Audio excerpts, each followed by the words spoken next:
Seguimos entonces charlando sobre esta idea de Derrida del cine y de la opinión derridiana o la crítica derridiana acerca de la yoga, Klaus Lanzmann. ¿Qué les pareció lo que comentó Leandro, ¿no? En relación al tratamiento de la película, o el tratamiento que elige el director y la cuestión del perdón que trae sobre el final?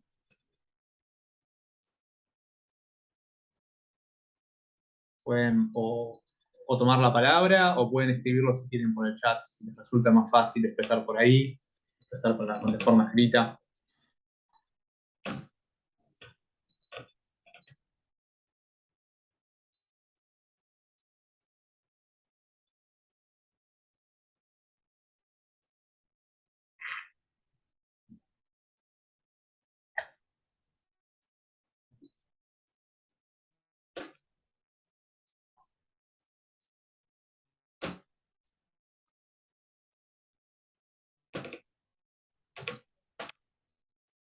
Los veo muy tímidos hoy.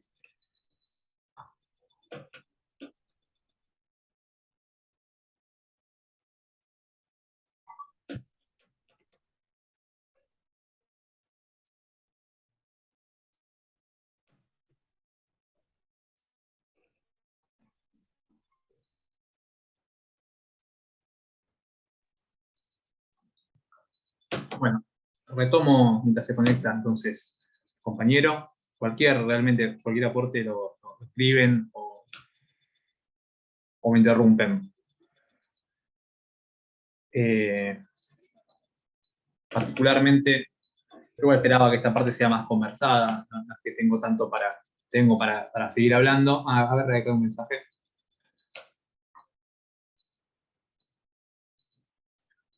Quizás sea muy acertada la no representación por respeto a tan inmenso dolor, dice Susana. Creo que es parte, ¿no? Sí, de lo que decís.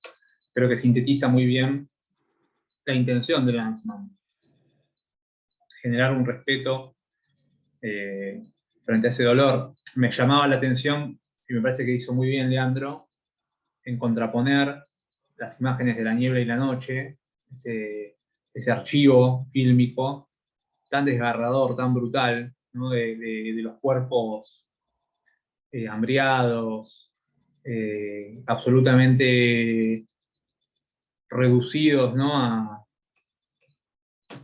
A, bueno, incluso a cadáveres, pero también ya previo al momento de llegar a ese nivel, ¿no? Decía, eh, me acordé de un texto de Giorgio Agamben, que habla también sobre el archivo. Giorgio Agamben es un filósofo italiano contemporáneo de Derrida, que se llevaba muy mal con Derrida. Y curiosamente pensaban cosas muy similares o tenían muchos puntos de encuentro, también tenían puntos de divergencia, pero es curioso cómo, eh, nada, me hace pensar a mí que algunos se reivindican filósofos de la diferencia y filósofos que están en contra, ¿no? De la presencia y del sujeto centrado, pero después en pequeñas actitudes aparece que eso es imposible que no vuelva, ¿no? El narcisismo y tal. Pero eso es una observación personal, perdón. Lo que quería decir con Agamben es, me acordó ese texto llamado Sacker, una colección de libros que le saca.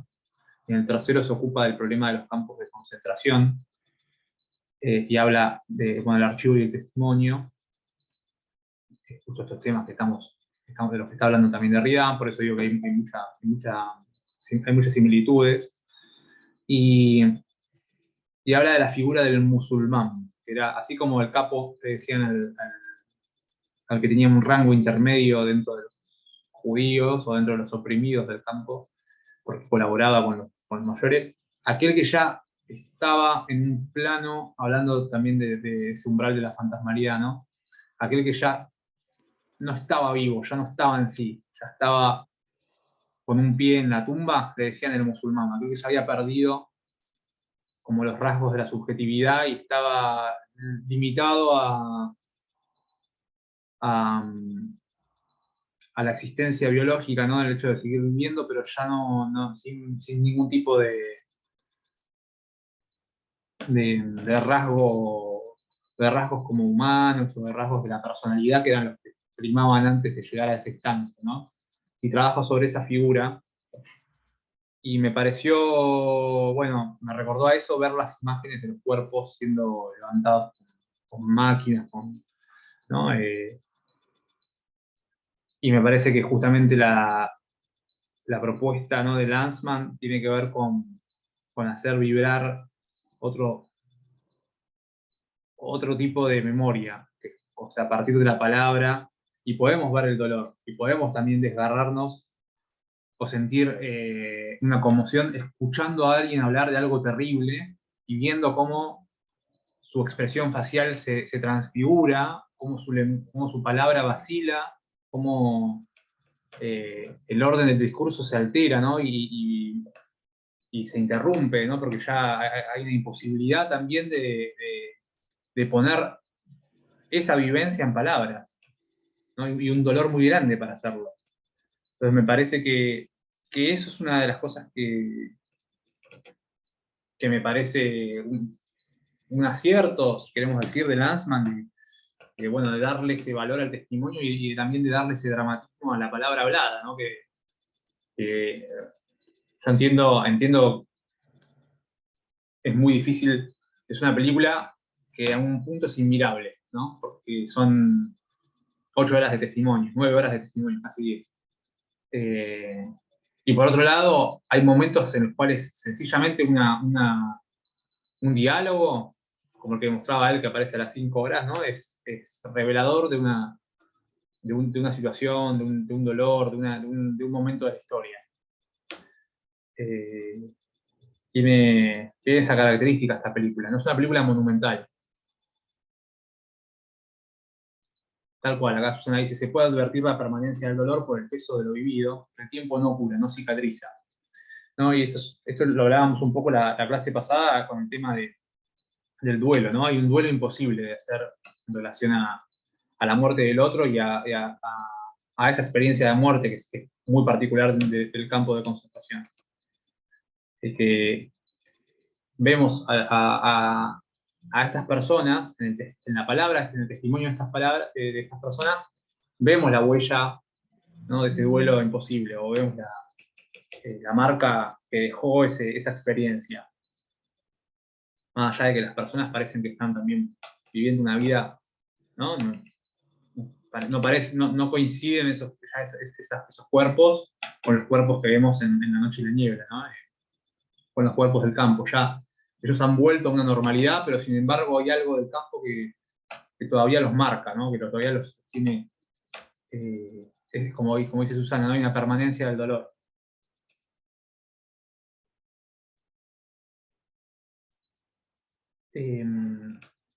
Quería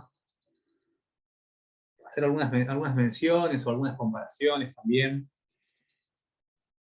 primer lugar, una aclaración en torno lingüística o etimológica en torno a la cuestión del fantasma que Derrida trae. A esta cuestión de lo espectral, ¿no? Hay, no solo por lo que decía antes de la antología y de la ontología, ¿no?, de esta ciencia de los fantasmas, del estudio de los fantasmas, que como plantea Derrida, sino también que hay ya en los griegos, ¿no? Phanein, o Phanein, sí, Phanein con PH, es el mostrarse, el brillar, ¿no? Y tiene que ver con una cualidad visual. A su vez no es la misma raíz de phantom, del espectro, en el idioma anglosajón, que viene de ahí, y de la fantasía, que tiene la misma raíz etimológica. Y él trata de hacer ese juego siempre de vincular, ¿no?, el fantasma con lo que se ve o con lo que nos mira también, ¿no? Con lo que nos ve con lo que nos mira desde otro lugar. Nosotros tenemos en nuestra raíz es latina, entonces es la imago, En todo caso, la imaginación tiene un vínculo con la raíz de imagen latina, pero nada, era importante eso porque creo que aclara también el tipo de relación que está pensando Derrida en relación a lo fantasmal y a cómo eso es parte de la experiencia del mirar y del mostrarse, o cómo eso se empieza a entrelazar en lo que él plantea.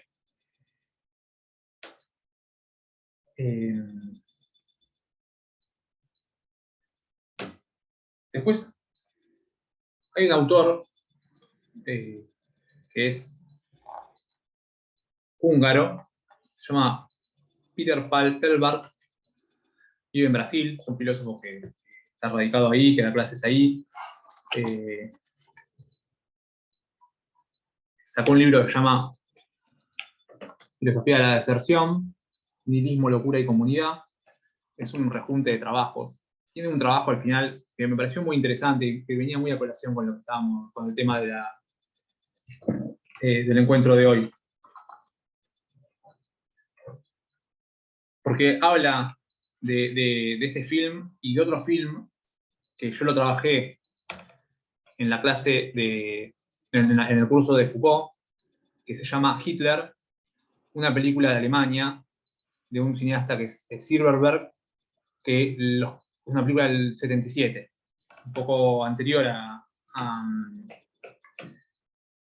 esta película, a Shoah. Y es una película que de algún modo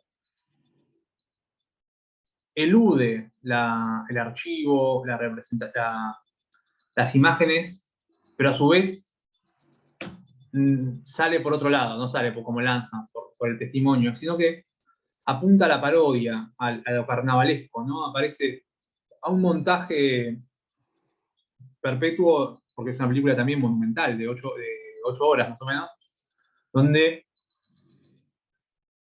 va a haber distintas representaciones, aparece una marioneta de Hitler, aparece frases antisemitas de pensadores como Wagner o Goethe, y en relación a una serie de cosas. Es una película muy loca, ¿no? Con muchas escenas, todas casi en un mismo espacio sobrecargado simbólicamente, con muchas referencias a la cultura germánica, y que problematiza la idea de que en la cultura alemana está la necesidad o está el deseo de un Hitler.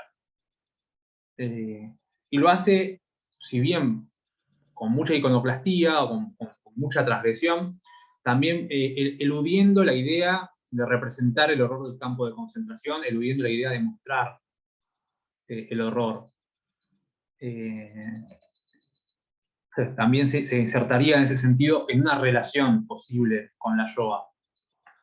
Después la voy a mandar solo por si tienen curiosidad. Es una película también, nuevamente, como la Shoah, hay que tener tiempo y ganas de sentarse a verla. Pero muy buena, es una experiencia que para mí por la que hay que pasar. Y voy a leer unas partes de este texto de Paul Pelbart. El capítulo se llama La vergüenza y lo intolerable, cine y holocausto. Empieza con un epígrafe de Maurice Blanchot. Dice, a mi entender, y de un modo muy distinto al que planteó Adorno, no obstante, con la mayor razón, yo diría que no puede haber relato ficción sobre Auschwitz. Y va a hablar de estas dos películas y las va a poner en comparación. En la película de Lanzmann se conjuga una ética de la imagen, una perturbación temporal y un principio historiográfico preciso que orienta ambas, del cual trataré a continuación. En esta disyunción entre ver y hablar, que deja emerger entre los dos una especie de vértigo, en este presente del habla y de la imagen, por donde se filtra el exceso de un pasado, en esta intemporalidad alucinatoria, como dice Lanzmann, en que se borra la distancia entre presente y pasado, están al mismo tiempo la obsesión de describir, la imposibilidad y el imperativo de imaginar, y sobre todo el rechazo a entender. De los tres, este último principio es por lejos el más problemático, ¿no? El rechazo a entender. Sigue más adelante, hablando sobre este principio, sobre esta idea de Lanzmann de que no hay que renunciar a esa idea. No obstante, esta negativa que Lanzmann sostiene, cuyo sentido parece aceptable y hasta próximo a Benjamin, dudo que alguien que visitó un campo de exterminio no haya sido sistemáticamente asfixiado en las noches subsiguientes por la pregunta ¿por qué? Es imposible de responder, obsesionante, ineludible. Y Lanzmann nos obliga a no aceptar esta pregunta, sosteniendo una ceguera frente a aquello que ocurrió. Bien que una ceguera como el modo más puro de mirar una realidad que enceguece, en otros términos, clarividencia. Dirigir hacia el horror una mirada frontal exige que se renuncie, como dice él, a las distracciones y escapatorias, de las cuales la primera, la más falsamente central, es la cuestión del porqué. Para algunos historiadores, principalmente alemanes, esta actitud solo puede significar un culto estéril a una memoria mítica y monumental respecto al genocidio, en que la demonización del holocausto, su singularización extrema, termina bloqueando nuestro acceso al sentido histórico, con todos sus nexos causales capaces de restituirle alguna inteligibilidad. Solo una actitud objetiva, que ellos denominan científica, puede hilonar los hechos, por más horrendos que sean, en una cadena causal comprensible. Eso es lo que dice que Lanzmann de algún modo pone en cuestión, ¿no? La idea de preguntar, de inquirir, de componer una memoria, pero salirse también de esa pregunta, de ese por qué, que en realidad es un cálculo frío también para explicar las cosas. Me quedé pensando porque Derrida, en la entrevista, un momento usa la expresión obsesión, que también tiene la misma raíz, ¿no? El Hunter del espectro, ¿no? Porque el espectro es algo que asedia, es algo que obsesiona, pues viene también de ahí, ¿no? Y como que eso de sentirse obsesionado es también estar de algún modo siendo perseguido por un fantasma.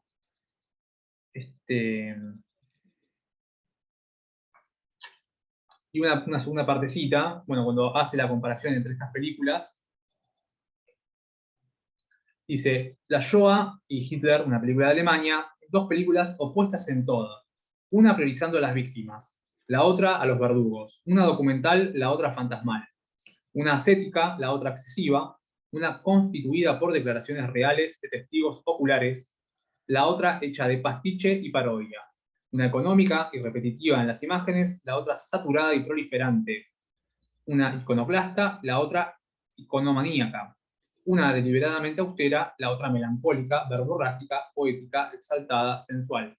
Y no obstante, de estas dos películas, que inventaron cada cual una estética singular, para dar cuenta de ese evento único, de ambas se eleva una voz a la cual no podemos permanecer indiferente. Cabría preguntarse si nos ayudan a enterrar el cadáver, si nos permiten descubrir qué buscábamos en él antes de irnos, si lo que olvidábamos, por último, no era justamente acoger su voz y llevarla con nosotros. ¿No será con ella también que tendremos chances de dar cuerpo a ese impalpable que somos después de Auschwitz, almas en pena, ángeles errantes? ¿No será con la voz ahí acogida que estaremos por fin en condiciones de escapar a su pavor, emitiendo otras voces, inventando otras historias, nuevos mitos y utopías? ¿No? Se pregunta Pelbart si es posible conjurar estos espectros, estos fantasmas, estas obsesiones, ¿no? que quedaron, estas heridas que quedan de ese momento. Recordemos, ¿no? Lo que charlábamos ahí al comienzo de la clase, en el término de cómo se puede, ¿no? Estas discusiones que se dieron en el cine en el siglo XX de si es legítimo representar el horror, o si es, incluso, creo que él, Pelbart, me gustó, quería leerles esto porque me parece que corre un poco el eje de esa pregunta también, para pensar si efectivamente en la no representación o en la representación alternativa, si quieren, porque,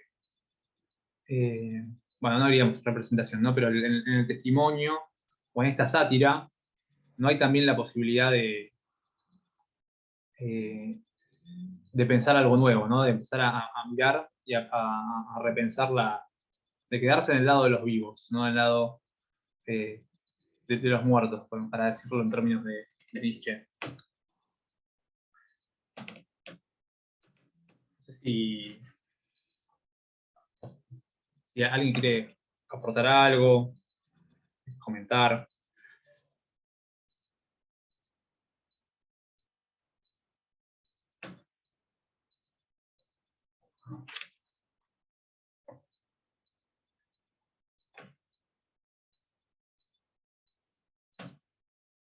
También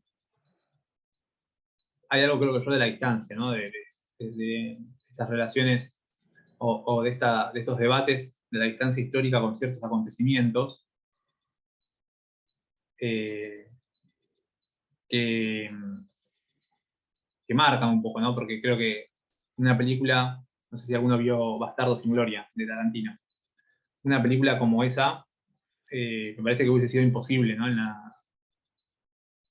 Por lo menos previa, o sea, hubiese sido imposible de hacer antes de la Shoah y antes de la de Silverberg. Porque ni el cine tenía esa intención de contar una historia disparatada, sino de hacerlo más, en todo caso, verosímil, ¿no? Y creo que, bueno, no sé qué piensan ustedes, creo que si alguno la vio, si le parece que, a mí no me parece que por la distancia justamente, que sea una película, es irrespetuosa en el punto en que quiere serlo, pero no me parece que sea eh, a priori una forma, creo que sabe muy bien lo que hace Tarantino en esa peli, y entiende el juego hasta qué punto puede pensarse como una banalización o como una venganza de la ficción también, frente al horror de la historia, ¿no?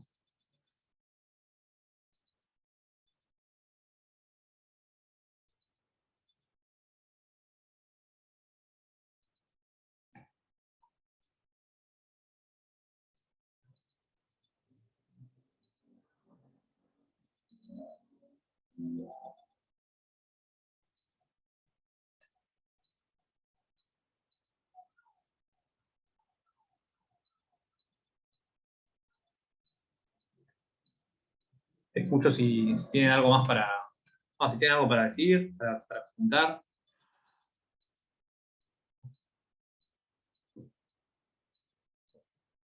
Ahí Susana nos comenta, sí, la vi, es una ironía, pero no irrespetuosa, hace un juego y tematiza sobre eso justamente, sobre los excesos de la representación de esa temática.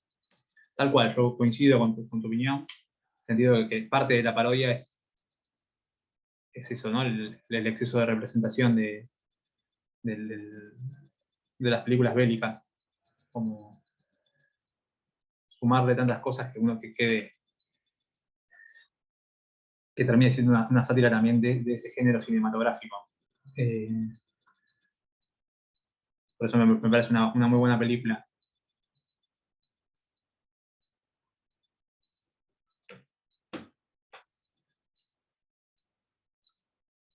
Si alguien quiere hacer una pregunta, una consulta, una recomendación, una referencia, yo tengo, no, ya no mucho más para decir, así que podemos o charlar o terminar acá, como prefieran ustedes.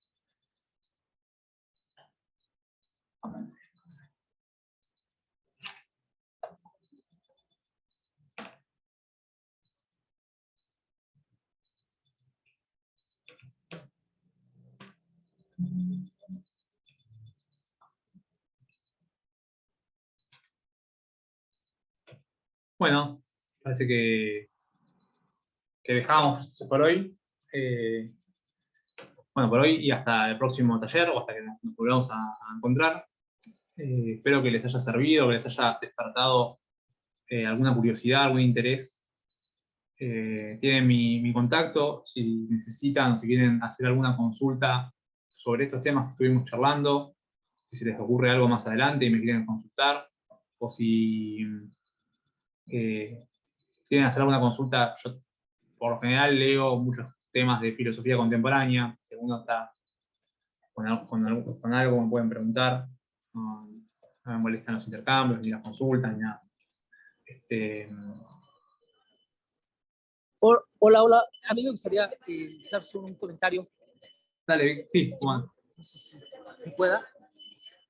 Bueno, que me parece muy interesante. Bueno, antes que nada agradecerte lo que nos has compartido. Tú y tus compañeros ha sido bastante favorable, ¿no? Yo te lo agradezco en lo personal. Y bueno, mi comentario es el siguiente. Me parece que Derrida en algún momento denomina como eso que sucede en el cine, como ese efecto de verdad, ¿no? En el que a pesar de que sabes que eso que está ahí es una representación, es un histrionismo, como